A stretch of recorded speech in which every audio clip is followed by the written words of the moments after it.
Anasema hivi Kikombe, anaitwa mtumishi wa Mungu Kuhani John Mwakibuja. Wimbo safi kabisa, umefanyika baraka na watu wengi wanaokubali na kuendelea kubarikiwa nao. Anasema Kikombe. Wimbo unaitwa Kikombe, twende tukabarikiwe nao.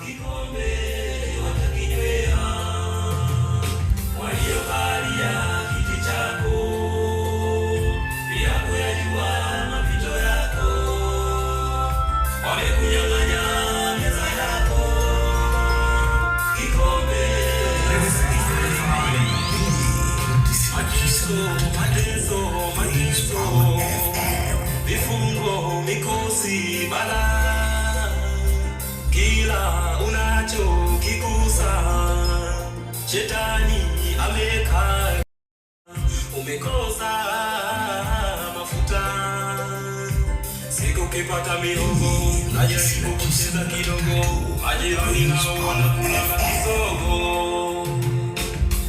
Ukipata mihogo, najaribu kucheza kidogo, majirani nao wanakula kisogo.